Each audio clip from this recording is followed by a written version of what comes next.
Secure Ninja.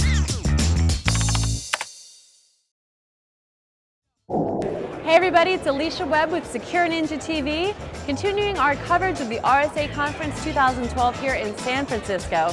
We've been walking the show floor, speaking with a bunch of businesses and exhibitors about various topics. One of the big topics today was mobile security, so that's what we're going to focus on. I'm here with Paul of Tenable Network Security. Paul, what importance does mobile security play in today's security infrastructure? Yeah, mobile security is kind of interesting. It's been a problem for so long, and I think just now we're seeing it kind of come on the radar for a lot of organizations. So I remember several years ago doing some research into Bluetooth headsets, and one of my friends figured out that you could listen in on someone's conversation through a Bluetooth headset.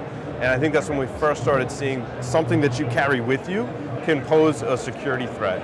Of course now, fast forward even 3 or 4 years, and your phone does everything, right? So, I mean, the vulnerabilities that people are finding are just everywhere, from like my favorite Southwest application just coming out and saying that they were sending the credentials to my Southwest account in the clear text. Now, I love my Southwest app, but someone could steal those credentials, maybe book a new flight, maybe change my flight, cancel my flight. So there's a lot of security risks that I think people really haven't fully thought through that what mobile security is presenting. So mobile security is actually a very, very important role now, with everybody actually having their own phones, whether it be personal or business use. So today we actually have a lot of platforms. Number one being the Android is probably the most popular. Second, probably being iOS, so the iPhones, 3G, 4G, 4GS. But a lot of people and a lot of companies are actually using those phones and those devices to do personal things like banking, right? So doing their Facebooking, all that fun stuff. Well, those applications can capture personal information as well, and we actually provide applications or security applications to prevent those types of accesses if the customer doesn't want that to happen. So it's being more prevalent. Obviously, there's a ton of devices. You probably have one right now, I'm sure.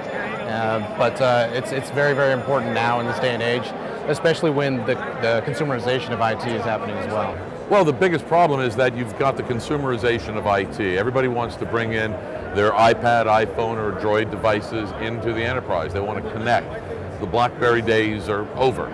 So with that, how do you enforce the same type of controls over a device that is not designed to be controlled?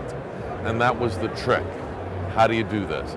And since enterprises are now being forced to have all of these devices connect to the network, and they are regulatory compliance issues, legal issues, risk issues that they all face, they have to take the security of these devices very, very seriously. Is there a big connection between application security and mobile security? Yeah, there's a lot of applications on the various phone platforms which are vulnerable all in their own different ways. So I talk to a lot of people who do a lot of heavy-duty security research on the various phone platforms, and they say, Android is really easy pickings. We have an easy time finding vulnerabilities and exploiting them in Android apps. We can do the same on Apple's iPhone, but it's a little harder because of the way they vet the apps and have constructed the operating system.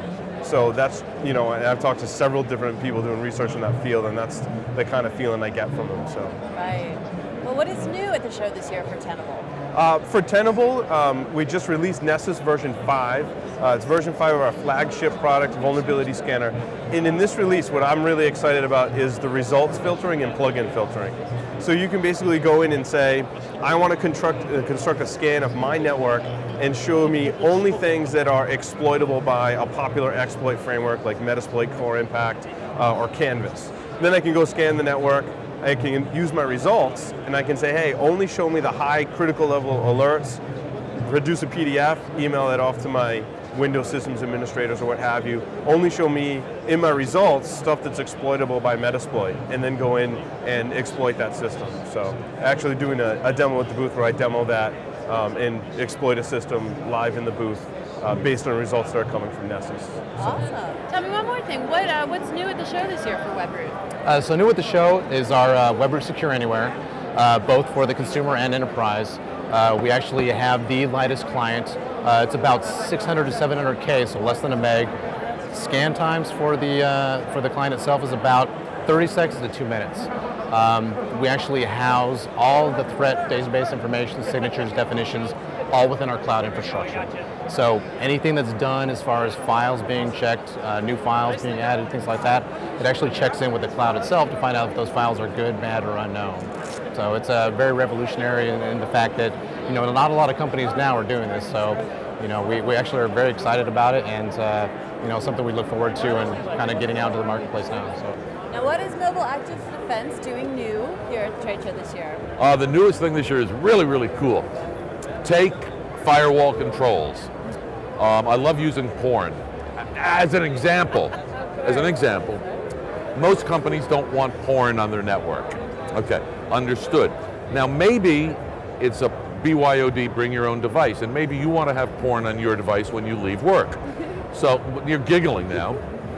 No. The camera should be over here. No, I'm not. So we have a feature called geolocation, which means that one set of policies, in this case adult content filtering, would prohibit porn from being on the mobile device while at work. But while you're at home, maybe it's your choice to have it and you should be permitted to have it. But from an enterprise standpoint, let's say you now are going to go to Saudi Arabia or some other cultural place around the world that is really, really offended by this stuff. When the plane lands, you should no longer be able to access culturally insensitive materials. So we have two ways of doing this. One is using the GPS system that ties into our security. And the second is, we have on exhibit here, sensors that you put around your building so that the policy actually changes from every office you go to. And the financial sector loves it for trading floors in order to avoid insider trading. Obviously the government and military love it because they want to be able to keep the secrets from everybody else. So for the very, very highly secure, conscious organizations, we have it that much control. Excellent. Secure Ninja Shorts are brought to you by SecureNinja.com, a world leader in information security and IT training and certification. Our master instructors will help build you into a highly skilled and marketable security professional. SecureNinja.com, forging IT security experts.